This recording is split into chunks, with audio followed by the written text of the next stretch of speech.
Depuis Samoin, Vincent Ferniaud, ses chroniqueurs et ses invités sont de véritables fondus de la montagne et vous proposent ce matin une heure de détente et de découverte en Haute-Savoie. Oh là là, la détente, la découverte. Généralement, on le fait dans l'autre sens. On fait d'abord la découverte, puis après, c'est la détente. Mais chez nous, tout se mélange parce que vous pouvez découvrir tout en restant très détendu devant votre télévision, bien entendu.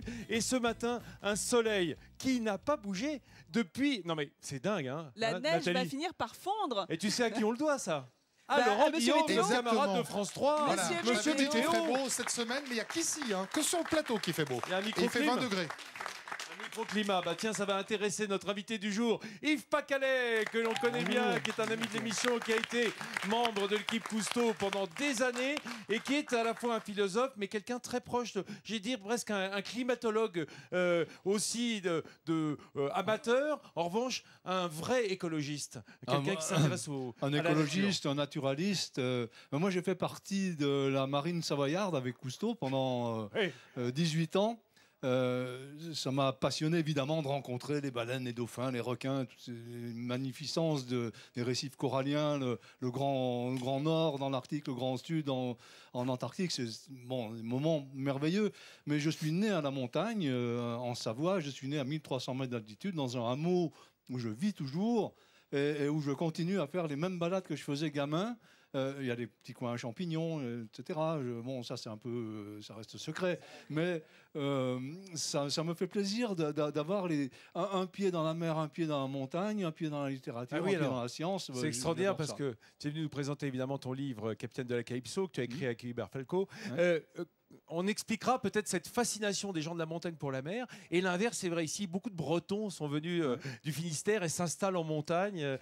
Voilà. C'est récent parce que quand j'ai commencé à être avec Cousteau, j'étais obligé pour ennuyer les montagnards de dire que la mer était beaucoup plus belle et inversement quand j'avais un marin de dire que la montagne était bien mieux. À l'époque, il y avait une séparation. Et bon, ça a complètement changé maintenant. Et puis c'est le monde des extrêmes, dans les deux cas, des temps puissants, des paysages forts. Et puis ici aussi, on est entouré d'eau, sauf qu'elle est blanche. Et sur les sommets, bien entendu. Mais cela dit, juste de l'autre côté du cirque de Ferracheval qui est derrière, c'est en Suisse, il faudra faire midi en Suisse, mais il y a un des plus beaux gisements de traces de dinosaures qui soit connu en Europe, juste sous le col de la Terrasse et le col des Corbeaux, à presque 2500 mètres d'altitude. Donc c'était pratiquement la mer. Les fonds marins remontent. Voilà, les Alpes sont sorties, ça a un peu fait remonter le niveau. Là. Vous avez compris qu'on va remonter le niveau aujourd'hui dans l'émission avec la présence d'Yves Pacalet, mais aussi de votre équipe tout autour de cette table et notamment votre vétérinaire Hélène Gâteau qui est à côté d'Yves. Oui, alors on parlait de la Suisse. Et bien aujourd'hui, je vais vous présenter une race de chiens suisses qui n'est autre que le Saint-Bernard, vraiment le chien emblématique de la montagne. Et on en recevra 3 ici, juste sur le bord du plateau, et de quoi faire craquer nos téléspectateurs. On en apprendra un peu plus sur toute la légende aussi qu'il y a autour de ce chien. C'est vrai que c'est un chien légendaire, tu as raison Hélène, et ça va passionner ceux qui nous regardent. De l'autre côté de la table, Nathalie Schrein-Guillermin, ambassadrice du Made in France. Et ici, évidemment, on peut dire du fait en Savoie ou dans les Alpes, parce que c'est incroyable le nombre d'entreprises que l'on peut trouver de qualité. Et bien sûr, et vous verrez tout à l'heure que travailler le bois est vraiment devenu très tendance. Et les lunettes en bois, n'en parlons même pas. Enfin si, tout à l'heure. C'est trop une hipster. C'est juste incroyable, c'est un succès fou. Il y a de plus en plus d'entreprises qui justement développent ces lunettes en bois et laissent tomber le plastique et tout le reste. Ah oui, tu as eu le geste de main dédaigneux de celle qui s'est convertie au bois. Parce que je suis à la montagne et le bois est très important à la montagne. Oui, on a compris Nathalie, merci. Guillaume Crouzet, notre camarade spécialiste du tourisme et de la géographie aussi. Bonjour Vincent. Eh bien aujourd'hui, tu l'as dit, le plaisir c'est depuis Samoin de découvrir l'ensemble des Alpes. Vous savez, ces fameuses Alpes savoyardes, c'était un grand-duché qui a été cédé à la France en 1860 par le roi de Sardaigne. Alors, on parcourt aujourd'hui cette région dont les habitants sont, vous le savez, appelés les Savoyards, mais aussi les Savoisiens. C'est quoi la différence, Yves ? On peut dire les deux, Savoyards ou Savoisiens. Il faut savoir que ça a pris une connotation politique. Les Savoyards sont les Savoyards, les crétins des Alpes normaux, si j'ose dire, mais bon, les gens habituels. Les Savoisiens sont plutôt ceux qui veulent l'indépendance de la Savoie. Il y a eu un mouvement très fort d'indépendantistes pendant quelques années. Ils sont un peu moins forts maintenant. Si je dis ça, je vais me faire d'ailleurs ils vont monter là sur le plateau de Sèvres et ils vont t'attendre. J'ai rien dit. Mais enfin, moi, la différence, c'est un peu politique maintenant. On en apprend tous les jours. Il suffit d'être avec les gens du cru. En tout cas, on est avec tous les gens de Savoie hein, qui Absolument, nous entourent. ça, c'est et sûr. ces petits montins qui sont les habitants de Samoin qui sont montés ici sur le plateau pour regarder l'émission voilà, collés à nous, parce que c'est vrai qu'on aime bien le contact, nous. On aime bien être au milieu de nos téléspectateurs et de nos spectateurs. Alors ça sent déjà bon dans le coin, parce que je vois qu'il y a des dios qui sont en train de cuire. C'est des dios. Alors, c'est Olivier Defaux qui est avec nous. Salut Olivier, bonjour chef. Comment ça va? Alors Olivier, très bien. il vient de Samoa, t'es monté d'en bas, quoi, Voilà, de la vallée. de la vallée, oui, Il est tout à monté fait. de la vallée. Et qu'est-ce qu'on va préparer avec ces belles saucisses, ces beaux dios qui sont en train de cuire? Alors, je vais faire honneur au fromage de la vallée. Quand même. Donc, le crioutin, du nom de la fameuse montagne de Samoin, le Criou, et le tréco qui est fait au fer à cheval de fromage frais. Toi, tu fais du tricot, toi? Non, Pendant je qu'on bosse, nous, toi, tu cuisine fais les du tricots. tricot. D'accord, Olivier. On va découvrir évidemment cette recette au cours de l'émission. Mais on va d'abord aller se promener peut-être avec Guillaume. Est-ce que tu connais le proverbe local, Vincent? Je ne sais pas lequel. J'ai toujours peur quand tu me balances des trucs comme ça. N'aie pas peur. Pour vivre heureux, vivons perchés. Ah, c'est pas mal. En tout cas, c'est le proverbe qui est devenu l'adage de Marie. Marie, c'est celle qui s'occupe du refuge de Boston, ici, à 1800 mètres d'altitude. Alors, c'est là, à Samoin, au-dessus de la vallée du Gifre. Et Marie, vous allez le voir, c'est un peu la maman de tous les randonneurs. À 1800 mètres d'altitude, quand la nuit tombe sur la vallée du Gifre, une seule lumière éclaire encore la montagne enneigée. Tel un havre protecteur, le refuge de Bostan est prêt à accueillir les randonneurs. On passe à table? La fondue est prête, allez. Depuis 2 hivers, Marie est gardienne du refuge. Maman du petit Jules, elle jongle entre s'occuper de son fils de 19 mois et les désirs de ses hôtes d'un soir. Les gens, quand ils arrivent en montagne, la plupart, ils sont pas vraiment habitués. En plus, ils arrivent souvent un peu fatigués, ils n'ont pas trop de repères. Donc, c'est bien. Enfin, moi, j'aime bien les accueillir et puis les faire se sentir un peu à la maison. Parce que pour nous, c'est chez nous ici. Puis on a envie qu'ils se sentent bien aussi. Ça permet de créer des liens aussi. Donc voilà, c'est vrai que je suis la maman de Jules et puis je suis un peu la maman de tous les randonneurs qui passent et qui ont envie de se sentir bien au refuge. Et voilà. Attention. Tac. Bon appétit. Merci. Un lieu aussi chaleureux que son hôtesse, voilà de quoi réconforter les randonneurs. C'est tout ce que j'aime. L'authenticité, l'ambiance, l'endroit où on est bien quand on a passé la journée dehors, toute l'amitié, toute l'authenticité, la sincérité, un peu tout ce qui nous manque en bas, quoi. C'est toujours les mêmes. Bon là, avec le raccourci, vous avez mis moins de temps quand même. Raccourci. En fait, c'est les gardiens de refuge d'à côté, c'est nos voisins. Donc c'est le refuge de Grenéron, là, en l'occurrence. Et c'est vrai qu'ils sont fermés l'hiver, eux, parce que c'est 3 Valencheux où ils sont. On sait qu'on va finir plus tard, le vendredi et le samedi. Mais voilà, ça fait toujours plaisir d'avoir les amis qui montent nous voir aussi. Toute la soirée, les allées et venues vont rythmer la vie du refuge. C'est ce qui fait le charme aussi, et de rencontrer des gens différents, des montagnards, des jeunes qui viennent sur la fête, rencontrer des personnes âgées, des enfants, c'est hyper varié. Et voilà, c'est ça qui est sympa. À minuit, si certains optent pour la virée nocturne, Marie, comme le refuge, peut s'endormir.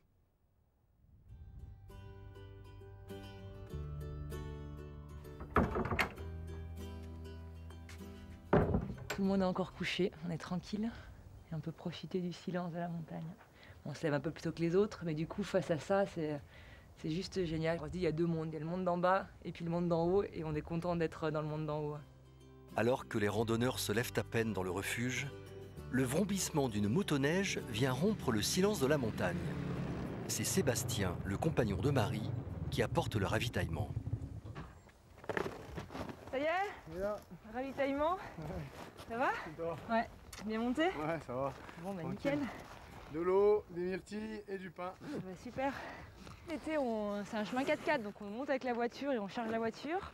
L'hiver, avec la neige, du coup, ben voilà, c'est le scooter ou même la dameuse. Hein. C'est lui qui me fait les allers-retours au moins 1 fois par semaine, avec le pain et puis toutes les denrées qui manquent, les légumes pour faire la soupe, les myrtilles pour les tartes. Voilà, donc c'est un peu de logistique, mais voilà, on s'y fait. Hein.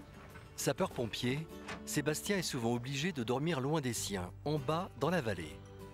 Avec Marie, ils se sont rencontrés en Corse. Et c'est l'arrivée de leur petit garçon qui les a fait changer de vie.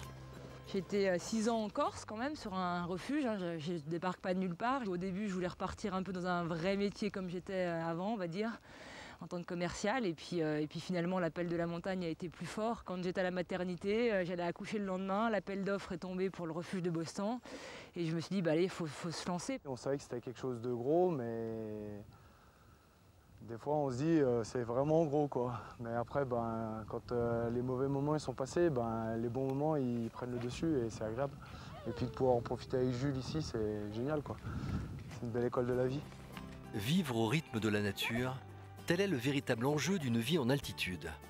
Marie, Sébastien et Jules s'en sont accommodés et tentent aujourd'hui de le partager. En ce moment, en hiver, le refuge de Bostan... Non, on est au printemps. Oui, écoute, c'est vrai. Oui, avec le temps qu'il fait, on est presque déjà en été, figure-toi. Le refuge est ouvert tous les week-ends et sur réservation en semaine. On vous mettra sur le site de france3.fr le numéro de téléphone. Mais en été, c'est ouvert tout le temps, de juin à septembre. Je crois que tu as déjà été là-bas, Laurent. Oui, j'ai fait une émission avec Marie et Sébastien. C'est juste en face là-bas. C'est absolument sublime. Et alors, l'expérience du refuge, c'est pas un hôtel d'altitude. Hein. Ah non, c'est des dortoirs. Hein. On est non, c'est roots, comme on dit. Ouais. Alors, c'est un peu roots, mais en même temps, il y a une convivialité. On débarrasse après avoir mangé. On aide Marie à faire la fondue. Et je l'ai aidé à faire la fondue. Et je suis ravi parce qu'elle l'a fait comme moi, c'est-à-dire que au Beaufort. Ouais. Vous êtes d'accord?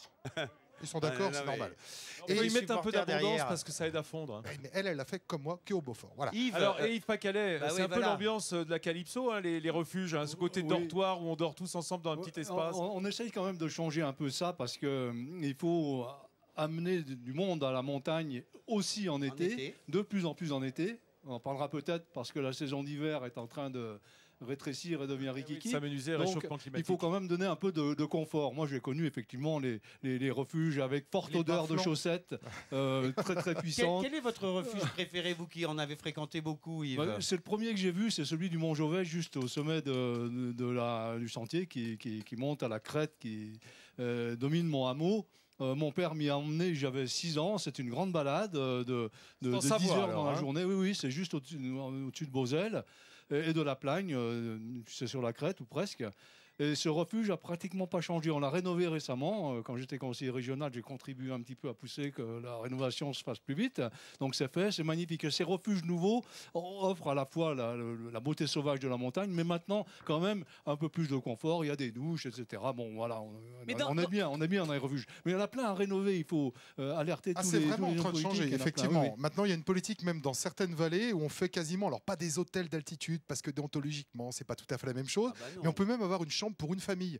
Et ça, c'est vachement sympa quand tu pars comme ça et que tu te lèves le matin. C'est génial. On a les enfants toute l'année, puis quand on veut se retrouver tranquille, tu les as encore dans la chambre, c'est ça? Mais dans un refuge comme celui de Marie qui est très isolé, en cas de pépin de santé, comment ça se passe? Non, c'est pas si isolé. Voilà, ils ont l'habitude des chemins de randonnée un peu durs. En revanche, c'est vrai que son problème à elle, c'est quand il neige beaucoup, il est obligé de déblayer pour trouver la porte.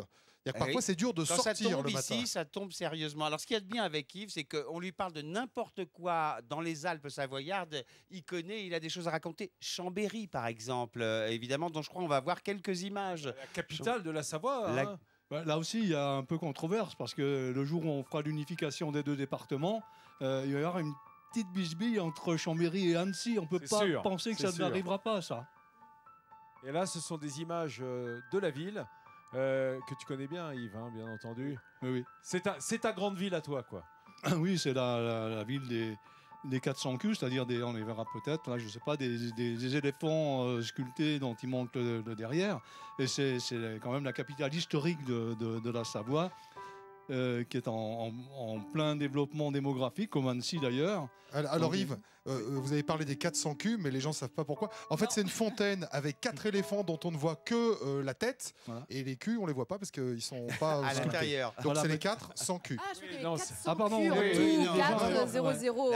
C'est très premier degré cette histoire. On en parle, on les voit à l'écran. Voilà, donc vous pouvez constater que c'est très premier degré comme expression.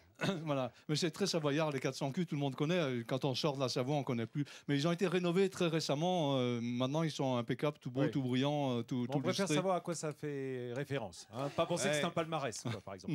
Bien, on va également se balader du côté de la mer de glace. Hein, parce que ça, c'est un endroit important et qui marque un peu aussi, malheureusement, le réchauffement climatique dont tu nous parlais il y a un instant, Yves. Ah oui, ça c'est sûr, les glaciers des montagnes du monde entier sont en train de régresser. Quand j'avais 10 ans, j'étais à l'école primaire, on nous a emmenés en balade scolaire à la mer de Glace. Donc on a changé de vallée, on est passé de la Savoie à la Haute-Savoie et on est arrivé par le petit train du Montanvert. Et la glace commençait quelques mètres en dessous de la gare du train du Montanvert.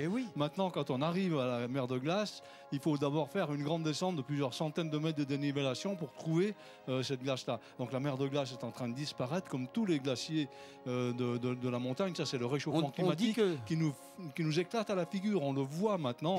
Les gens qui sont vieux comme moi le voient encore plus parce qu'ils ont ce souvenir d'enfance. Ils peuvent le comparer. De glace partout, ils peuvent comparer.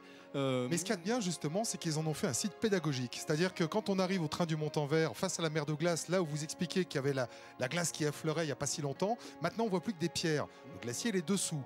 Mais en fait, les pierres, ce sont celles des moraines qui sont charriées. Et donc on peut expliquer aux gens, ben voilà, le réchauffement climatique, il est là, il est sous vos yeux. C'est ce que vous voyez et c'est pas un fantasme, c'est concret. Il y a des vrais chiffres, Laurent. La glace a reculé depuis 1850 de 2 km. C'est tout de même extrêmement important. Et on remercie évidemment Laurent Guillaume, qui est notre spécialiste de la montagne, avec ses chroniques d'en haut, hein, que tout le monde connaît ici en Rhône-Alpes et particulièrement dans ces départements de montagne.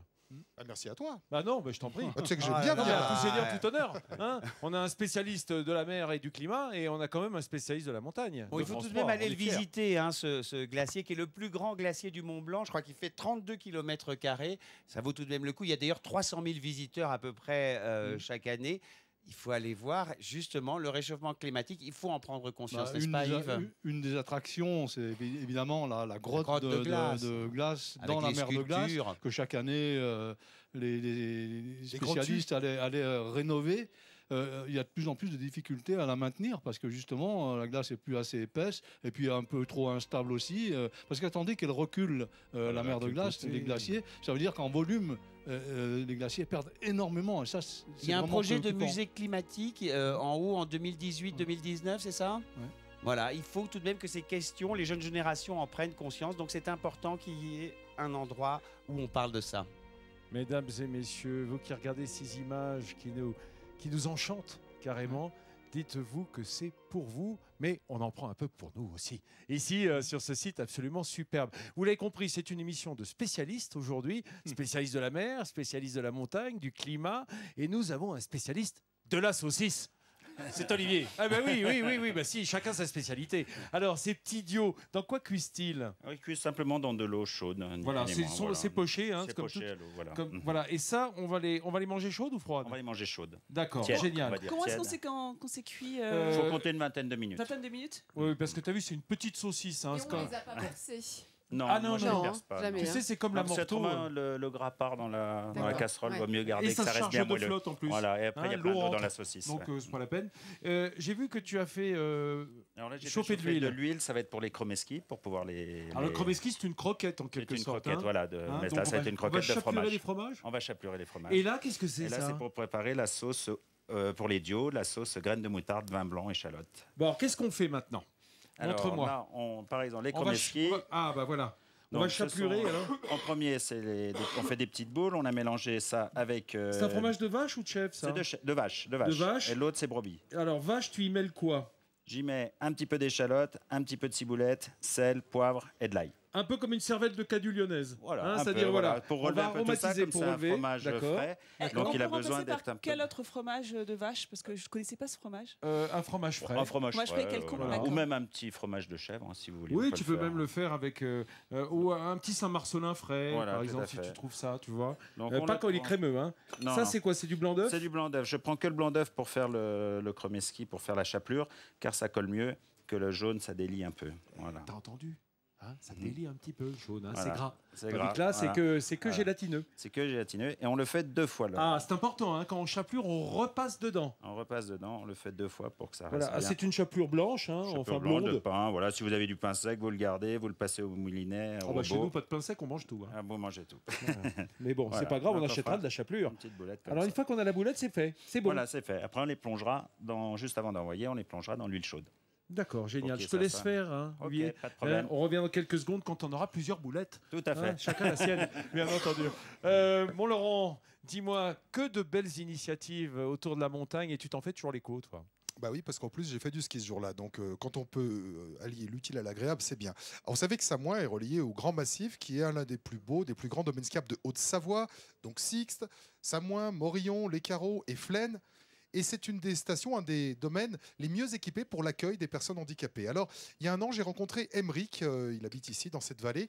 Il était pompier, il était aussi moniteur de ski. Et puis un jour, c'est l'accident, il perd l'usage de ses jambes. Mais grâce au soutien de sa famille et surtout de ses amis moniteurs de l'ESF, eh bien, il a pu refaire quelque chose qu'il n'imaginait jamais pouvoir faire, skier ici, entre amis, sur les pentes de sa station. Plus de la moitié du domaine du Grand Massif est accessible aux personnes handicapées. Une évolution colossale de ces dernières décennies dans la plupart des stations de ski. Ironie du sort, Emeric doit aujourd'hui être accompagné par un ancien collègue moniteur. Et c'est lequel de côté qui est le plus dur à tourner? C'est celui-là. Là.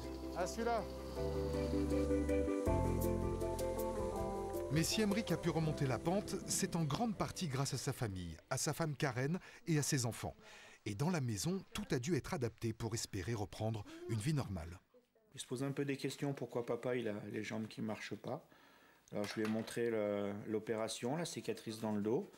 Puis je lui ai expliqué que voilà, papa il avait cassé ses jambes et qu'il ne marchait pas.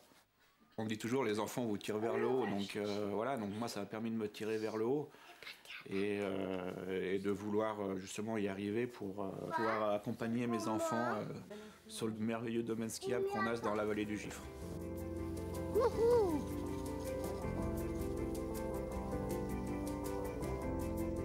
Tu vois, une fois qu'ils savent skier, qu'ils sont sur la piste, pas vraiment de handicap quoi. Non mais là quand tu lui as donné un coup de main, il n'a pas encore le niveau, Emeric. Tu faisais de l'escalade oui. À haut niveau, hein, de l'alpinisme, oui. Du moniteur de ski, pompier volontaire. Oui. Est-ce que cette nouvelle vie, tu peux y trouver quand même quelque chose de positif? Bah moi déjà le positif c'est de pouvoir être là aujourd'hui avec vous. On apprend à être tolérant, patient et à valoriser aussi les gens qui vous aident. Tu as eu énormément de soutien de la part des moniteurs. Oui. Bah oui, ça fait plus de 22 ans que je suis à l'école de ski. Comme je dis avec ma maman, je suis né avec les chaussures de ski quand elle a eu du mal avec les crochets à l'accouchement. Je pense que s'il n'y avait pas eu les moniteurs de ski, je pense pas que j'aurais repris à skier. Bon, on y retourne? Eh ben on y retourne sans souci. On va pas s'en priver. Hein. Ah bah non, allez c'est parti. Au-delà du plaisir de la glisse, ce qui compte surtout pour Emeric, c'est de se sentir comme tout le monde sur les pistes. Voilà. Et alors, à côté de moi, c'est pas le Père Noël, mais c'est un gars bien quand même. Il s'appelle Michel, il est président de l'association Samoin Handiglisse, qui justement permet aux personnes handicapées de skier plus facilement. Moi, je voudrais savoir quelque chose, Michel. Pourquoi c'est si compliqué d'équiper une station pour l'accès aux handicapés? C'est pas compliqué. Alors pourquoi on ne le fait pas plus? C'est pas compliqué. Il suffit de se réunir, les moniteurs qui enseignent le ski pour handicapés,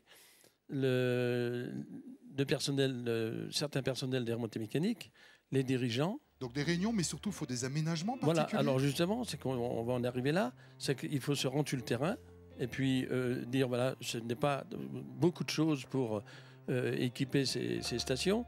Leur dire, faites des machines d'abord adaptées, c'est-à-dire les remontées mécaniques, qui le sont maintenant de plus en plus.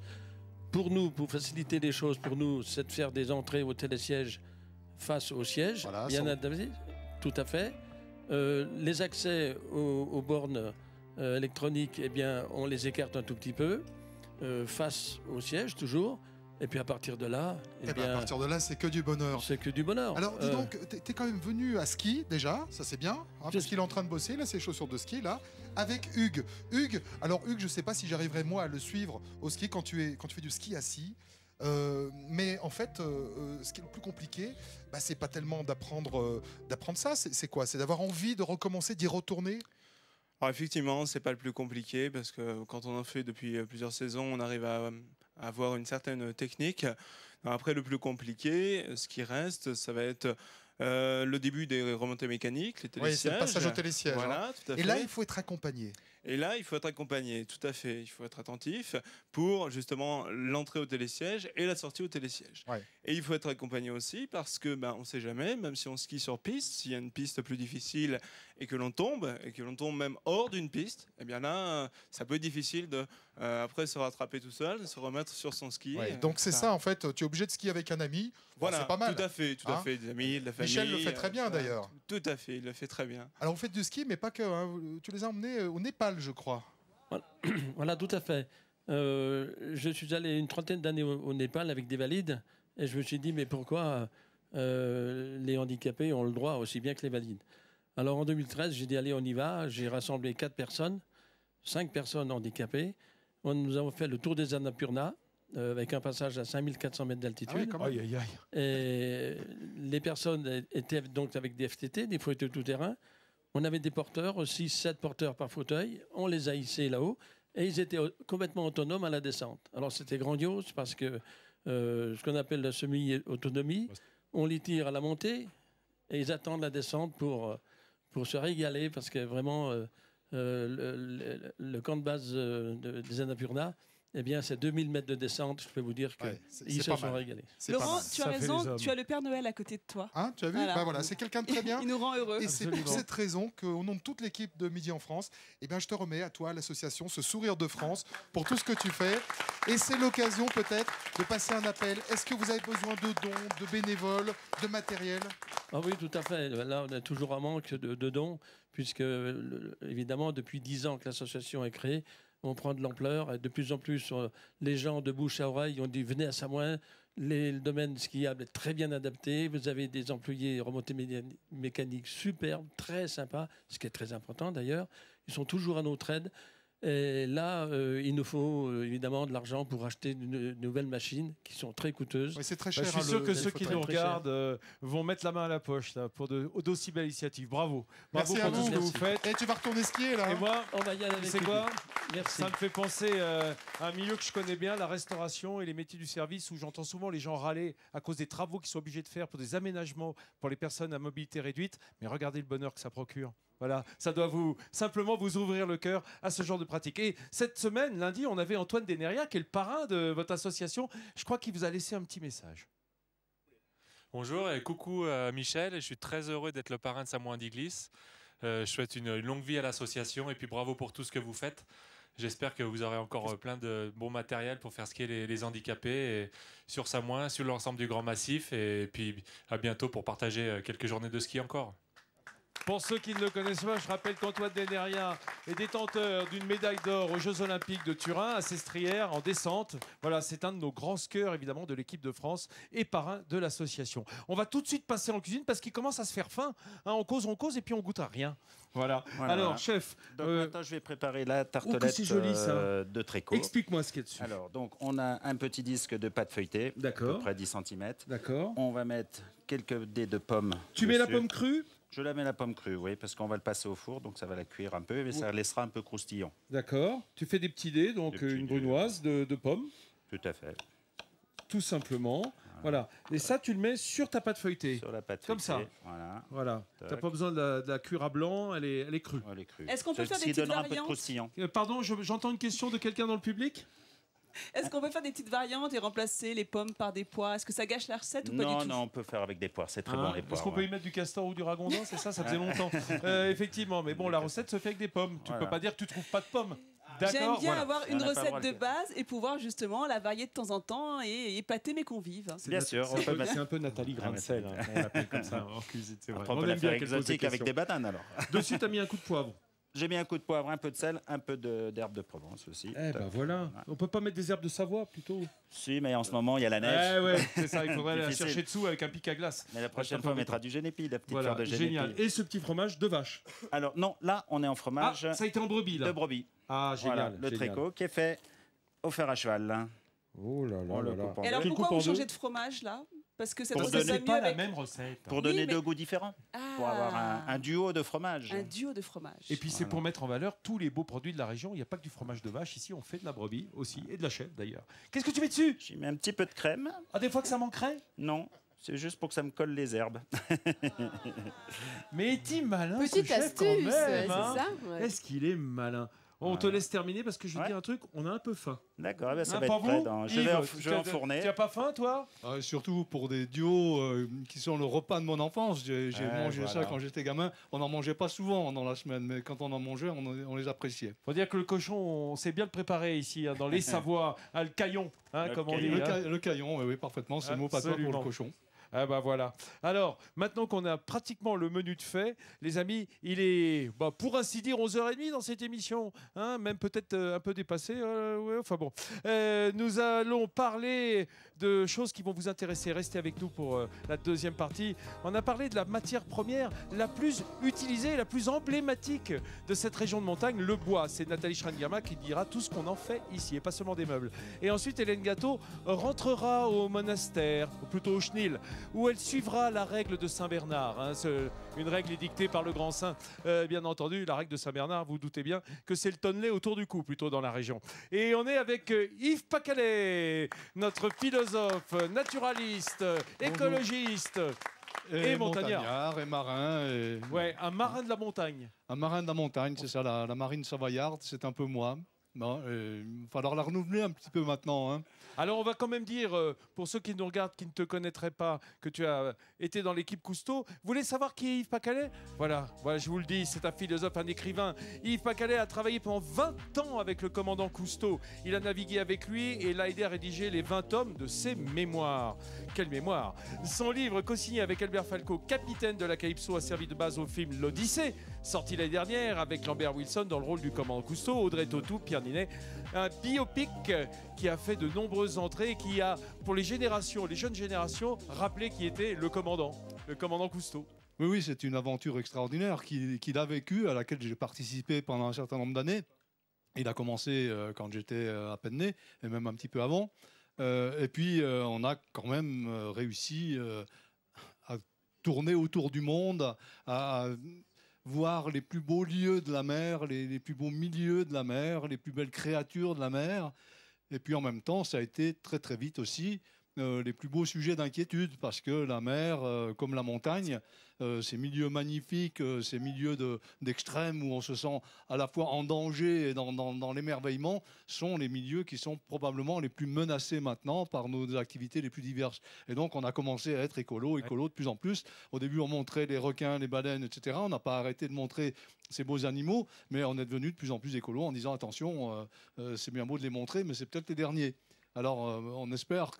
D'ailleurs, c'est un peu le principe de tous ces films qu'on regardait quand on était gamin du commandant Cousteau, c'est de l'émerveillement naît l'envie de protéger les choses. Absolument, oui. Et ça continue avec Nicolas Hulot aussi. Alors Yves, on a été visiter dans la région une maison qui est chère à ton cœur pour le personnage qui y a vécu, Guillaume. Mais oui, il s'agit de la maison de Rousseau à Chambéry.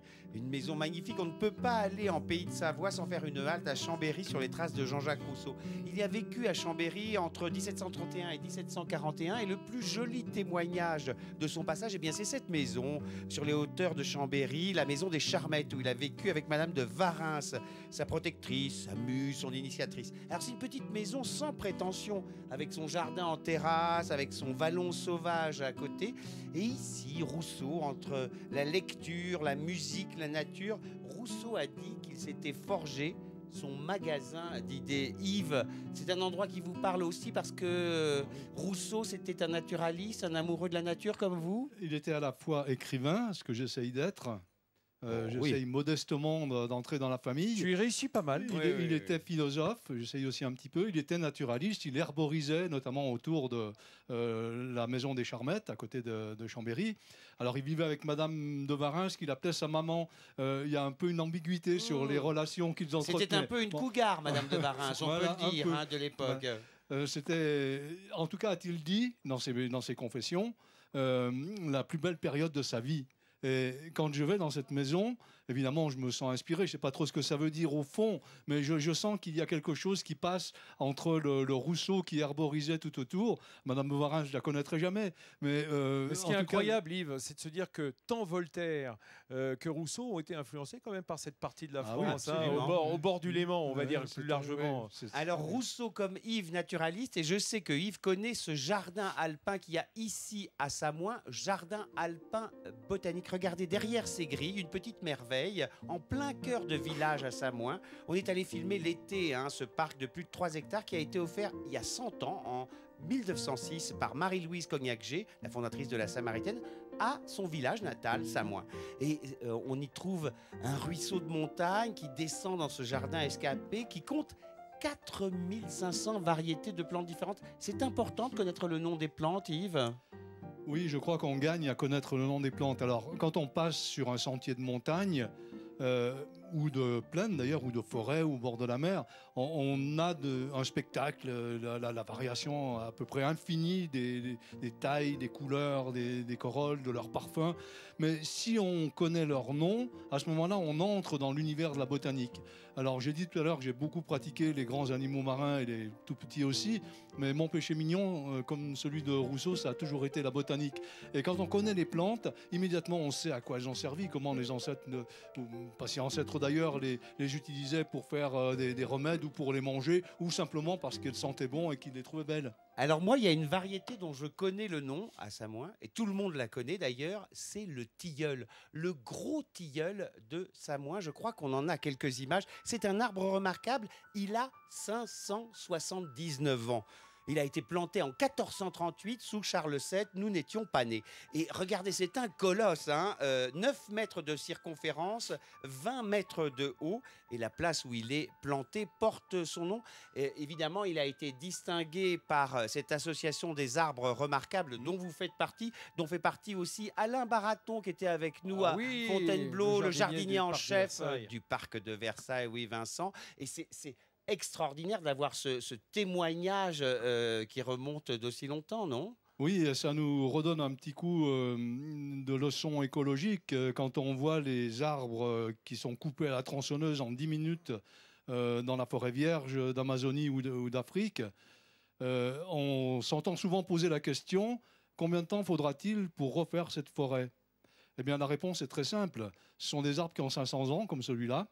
Et donc, il va falloir 500 ans au minimum, probablement plus. De la replantation. Voilà, exactement. Et pour faire tout l'environnement, etc. Et donc, c'est des trésors, ces arbres-là. Il faut les garder parce qu'ils sont symboliques. Ils ont vécu sous tous les rois de France et de Navarre, d'ailleurs.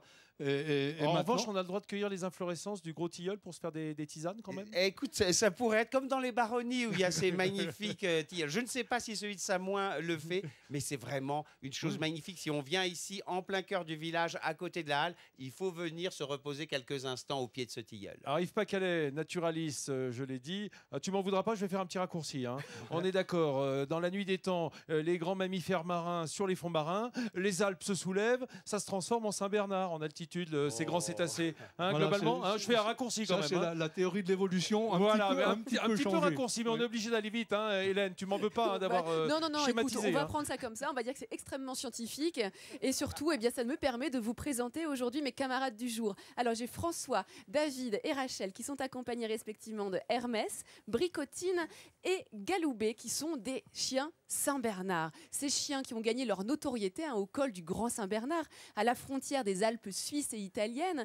Et c'est à partir, je crois, du XVIe siècle qu'on a commencé à les voir apparaître. Ils aidaient les chanoines à aller rechercher les pèlerins ou les voyageurs qui étaient en difficulté au niveau du col. C'est ça, David, l'histoire au départ du Saint-Bernard. Exactement, oui. Mais ce qu'on sait pas souvent, c'est que ces chiens ont été utilisés au départ pour protéger les chanoines. Parce qu'il y avait beaucoup de gens qui venaient au col, des gens qui étaient bien intentionnés et d'autres un peu moins. Et donc, ils ont été offerts par certainement des familles bernoises aux chanoines pour les protéger. D'accord. Ensuite, ils sont devenus donc plutôt chiens de sauveteurs. Chiens de sauveteurs, voilà, parce que comme ils sont lourds, ils permettaient d'ouvrir un peu le passage dans la neige pour aller secourir les gens en difficulté. Et puis, vous me parliez tout à l'heure d'aide cuisine. Voilà, exactement. Donc, les Saint-Bernard, c'est un peu difficile à croire, mais on avait fabriqué une roue où le Saint-Bernard était mis à l'intérieur et il faisait un petit peu comme nos hamsters, office de manivelle pour tourner la viande et être ainsi des aides de cuisine. Ça tourne broche. ça, on ne connaissait pas du tout. Hein. C'est vraiment une partie de l'histoire du Saint-Bernard qu'on ne connaissait pas. Alors, ce qu'on voit aussi sur ces Saint-Bernard que vous nous avez amenés, c'est qu'il y en a de deux types. Bien évidemment, des mâles et des femelles. On voit la différence de taille entre un mâle, ici Hermès, et puis une femelle hein, qui va peser quoi quasiment, je dirais, 20 kilos de moins hein, que, facilement hein, que Hermès à côté. Et puis une différence de poil aussi, puisque là, on a deux spécimens avec un poil un peu plus long et ensuite, on a ici Galoubet avec un poil court. C'est lequel, le Saint-Bernard originel, David? Alors, le vrai Saint-Bernard, pour les puristes, c'est lui. C'est lui, c'est Galoubet, c'est le poil court. Et donc, lui, c'est quoi? C'est un bâtard, en fait, celui-ci? Voilà, on peut dire ça.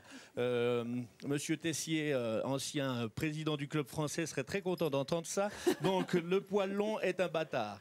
Mais on ne le renie pas. C'est un croisement, quand même. C'est un croisement, parce que les chanoines ont eu un petit problème avec leur femelle au col du Grand Saint-Bernard. Oui. Et ils ont eu pas mal de problèmes de consanguinité. Et ils ont fait des recherches pour savoir quel est le chien qui pouvait ramener du sang dans cette race. Et ils sont tombés d'accord pour prendre le chien du Terre-Neuve. Le Terre-Neuve. Alors là, c'est un petit hommage aussi à Yves Pacalet, puisque finalement, ce Saint-Bernard poil-long, il est aussi terre et mer, un petit peu comme vous, puisqu'il a un peu de Terre-Neuve, et puis un petit peu le Terre-Neuve qui est quand même le chien de sauvetage, hein, voilà.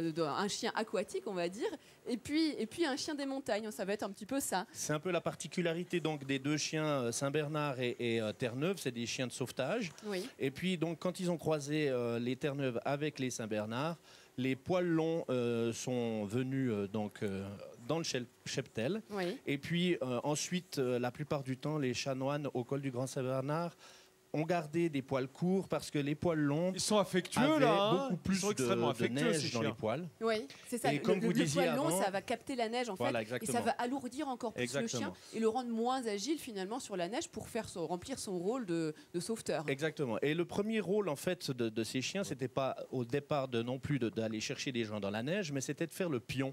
Le pion, c'est le chemin qu'on devait avoir depuis le col du Grand Saint-Bernard, l'hospice, jusqu'au premier village qui s'appelle Bourg-Saint-Pierre. Et donc, les chiens étaient en ligne, à la queue leu-leu. Et en fait, c'était le but principal.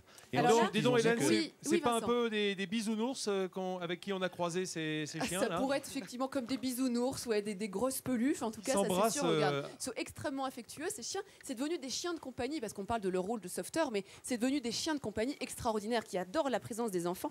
Juste par rapport à ce petit tonneau qui sert plus de folklore, d'image folklorique que véritablement d'utilité. On disait pendant un temps qu'il y avait de l'alcool à l'intérieur. Bien évidemment, non, parce que quand il fait froid, on déconseille de boire de l'alcool. Il n'y avait pas non plus de thé chaud, parce que vous imaginez que le thé chaud est devenu rapidement un thé glacé. Donc c'était vraiment plus... c'est une légende, en fait, ce petit tonneau-là. Hein, on peut dire ça comme ça aujourd'hui. Il y a plusieurs légendes, mais en tout cas... à l'hospice où il y a eu des travaux. Après chacun il y a plein de choses, mais en tout cas... Je crois que j'ai une version d'Yves Pacalet ici. Non, mais une simple question, même pas un petit coup de genépi dans le tonneau? Même pas de genépi du tout, rien? Si, bien sûr. On fait toutes les années la descente des alpages à Annecy. Et bien sûr, quand on a nos tonneaux, on les remplit et puis on fait profiter les gens qui sont autour dans la foule et qui applaudissent le passage de ces Saint-Bernard. Donc ça n'est pas que pour le folklore. On l'utilise de temps en temps quand même. Là, dans ces cas-là, c'est pour le folklore. C'est vraiment pour le folklore. Avec grande modération, bien sûr. Merci en tout cas d'être venu nous présenter ce magnifique chien, emblème des Alpes, emblème de la Suisse, emblème aussi un petit peu de la France quand même. En tout cas, voilà, une magnifique race de chiens, avec une tête 2 fois plus grosse que la mienne. Oui, au moins. Voilà. Bravo. En tout cas, ce sont des images absolument extraordinaires et des chiens très, très sympathiques. Alors, on va rester sur l'idée du tonnellet en bois, bien sûr, puisqu'il y a de multiples objets, Nathalie Schrein-Guillermin, qui sont faits à partir du bois ici avec en le montagne. bois. Mais oui, et notamment les lunettes en bois qui sont très tendance. Moi, j'adore parce que c'est un matériau noble, c'est un matériau sain. Alors, ces lunettes... qui sont, c'est bien les amis, vous les avez tous mis, c'est parfait. Ces lunettes, elles sont 100% françaises. Elles sont fabriquées dans un rayon de 200 km entre Annecy et le Jura. Pourquoi le Jura? Je vous rappelle que c'est le berceau de la lunetterie française. C'est le pays du bois. Voilà. Et bien, on est parti faire un tour chez nos amis qui ont créé ces fameuses lunettes Shelter. Alors eux, ils n'utilisent que des bois locaux, du frêne, du chêne, de l'érable, du noyer, du merisier. Tous leurs plaquages en bois proviennent des forêts éco-gérées. Ça va faire plaisir à Yves Pacalet. La démarche éco-responsable est très importante pour eux. L'assemblage se fait à Annecy, dans leurs ateliers, entièrement à la main. Et chaque lunette est constituée de 13 couches de bois, hein, donc, ce qui permet d'avoir des lunettes très robustes et en même temps légères. Elles ne font que 25 grammes. En fait, ils utilisent la technique du lamellé-collé qui est aussi utilisée pour fabriquer des skis. Et pour les verres solaires, eh bien, c'est là où on va dans le Jura. Ils font appel à un lunetier du Jura qui leur fournit des verres haut de gamme qui protègent. Et qui ne sont pas en bois, on est d'accord. Non, ils ne sont pas en bois, ils sont polarisés. Ils sont catégorie 3, donc ils te protègent parfaitement bien. Et c'est vrai que c'est très tendance de porter des lunettes en bois. Ça change, hein. Je ne sais pas ce que vous en pensez, les amis. Ça change des lunettes en plastique. C'est que ça a l'air lourd. En fait, ça ne l'est pas. C'est plutôt léger. C'est ça qui nous étonne. Hein, ici, c'est qu'on trouve que c'est comme si on avait une plume sur le nez. J'ai l'impression qu'Yves Pacalet lui a trouvé un masque de plongée. Bah oui, oui, ça retour sur la Calypso. Ça ressemble un peu à un masque de plongée. Je ne sais pas si ça sera encore très efficace. On va y venir. Juste, je voulais quand même montrer celles que tu portes, par exemple, Hélène. Elles sont juste teintées naturellement. Vous avez vu qu'on ne joue pour les couleurs que sur les essences de bois. Et celui-là, cette paire, elle va te faire plaisir, Vincent. Elle a été réalisée dans un fût de chêne. Je trouve que c'est une excellente idée. Un fût qui a servi. Qui a servi. Et oui, regarde la preuve. Vous voyez cette petite teinte violacée derrière là? Ah oui, c'est le tanin. Je te rassure, ça reste pas sur la peau. Il n'y a pas l'odeur qui reste un petit peu. C'est pour avoir le nez rouge. Il n'y a aucune odeur, mais ça donne une jolie patine. Je trouve ça très original. Puis si ça fait voir double tout de suite, il faut faire attention. Non, pas du tout. Absolument, merci Yves de mais c'est une belle idée de recyclage, Yves Pacalet. Alors justement, vous avez un masque, alors ce n'est pas un masque de plongée, un masque de ski. Essayez de le tordre, ce masque. Je vais vous impressionner. Essayez de tordre. C'est du bois. Et on arrive à le tordre sans aucun problème. Vous aviez déjà vu des bois comme ça, ultra souples? Comment ils font pour obtenir, parce que ça se plie pas normalement, c'est rigide le bois. Non, ça ne se boit pas, c'est son histoire de tonneau. Mais c'est rigide normalement. Est-ce que tu peux mettre le masque? Il y a une innovation. Qu'on revive un peu l'épopée, l'Odyssée de la Calypso. Pratiquement. Magnifique. C'est un matériau qui est composé à 95% de bois brut et vous allez voir comment est-ce qu'on le fabrique. Ce bois, c'est une innovation française qui a été mise au point par deux jeunes de 26 et 24 ans, Arthur et Cyril. Ils ont été formés à l'école d'ingénieurs Polytech, Annecy-Chambéry. Ces deux jeunes ont développé le fameux Weden. C'est leur produit, c'est une alternative au thermoplastique. Donc ils réalisent d'abord en modèle 3D donc leur future création. Ensuite, réellement, dans du bois. Alors pour ça, ils utilisent des essences de bois local qui ont de bonnes propriétés mécaniques mais qui sont peu onéreuses. Une fois que l'on a notre moule parfaitement bien réalisé, on le pose sur cette plaque. Donc cette plaque elle va être recouverte de fines feuilles de bois de 0,6 mm d'épaisseur qui vont être collées entre elles par une colle très spéciale dont la composition restera secrète parce qu'elle est brevetée. Et ensuite, on va mettre cette bâche sous vide pendant une demi-heure, 3 heures, ça dépend de ce que l'on souhaite obtenir, pour obtenir notre coque avec ce matériau assez incroyable. Merci beaucoup à tous les deux d'être avec nous en plateau, les garçons. Les jeunes garçons, la vingtaine, impressionnés par ce que vous avez inventé. Alors, vous avez un morceau de bois là tout à l'heure, je ne sais pas si vous l'avez sur vous, pour bien montrer comment Arthur on peut le tordre. Alors, allez-y, tordez-moi un petit peu ce morceau, montrez-nous comment c'est impressionnant. Regardez, vous voyez tout ce qu'on peut faire avec? Alors, au début, Cyril, vous êtes lancé dans les masques de ski et finalement, vous vous êtes rendu compte qu'on pouvait faire autre chose avec. Complètement. En fait, on s'est lancé dans le sport parce que c'était notre passion à tous les deux.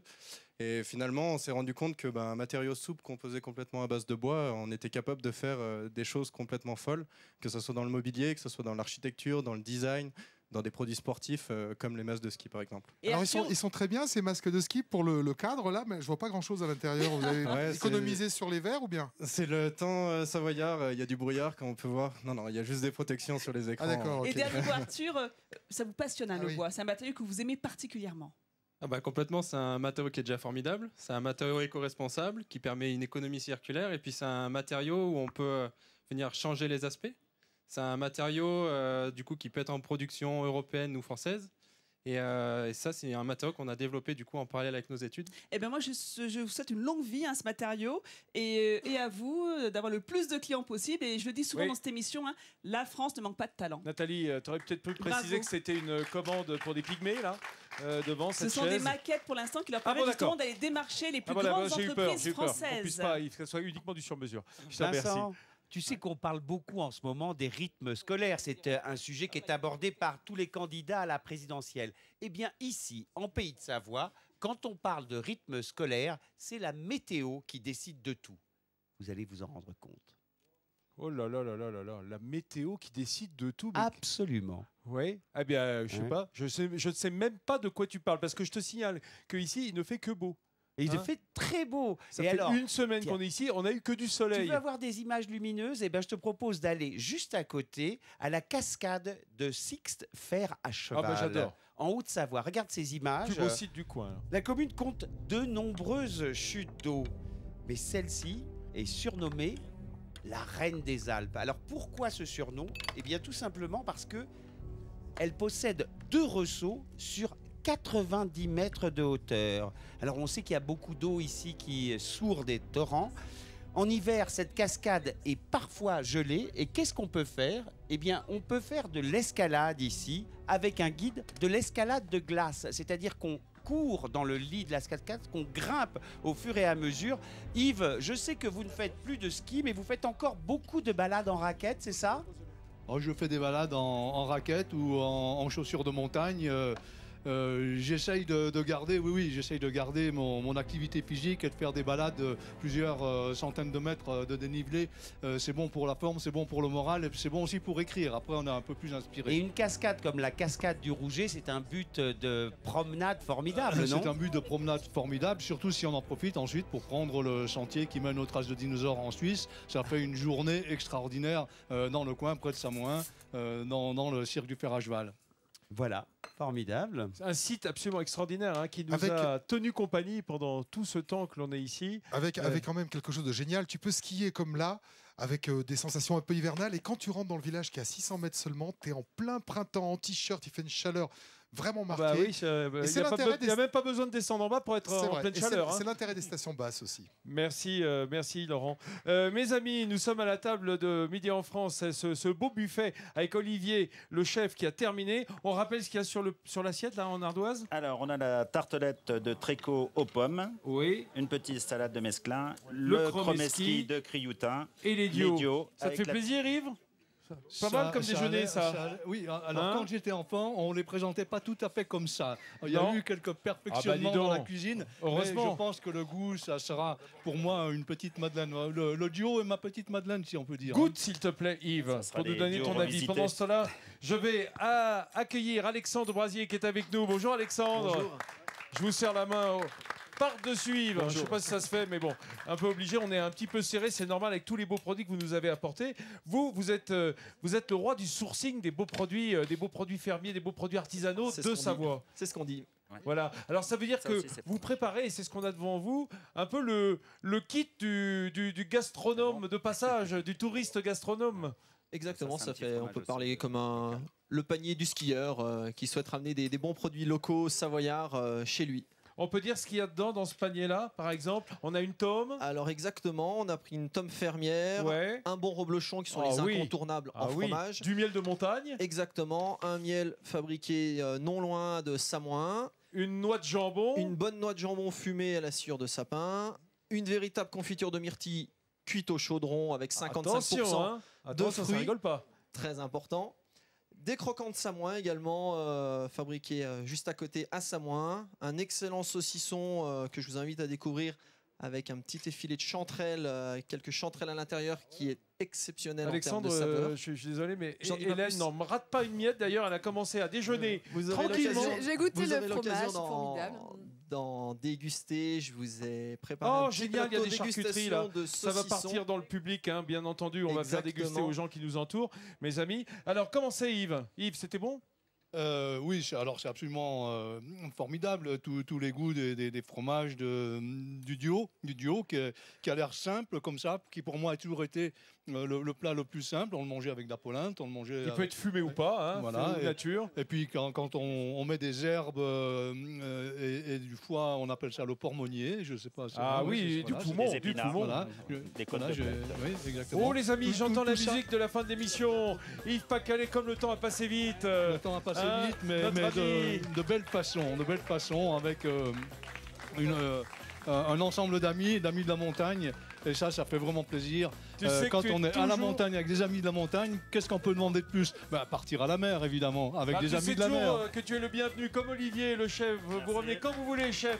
Merci, messieurs. Merci, Alexandre, avec ce beau panier qu'on remportera.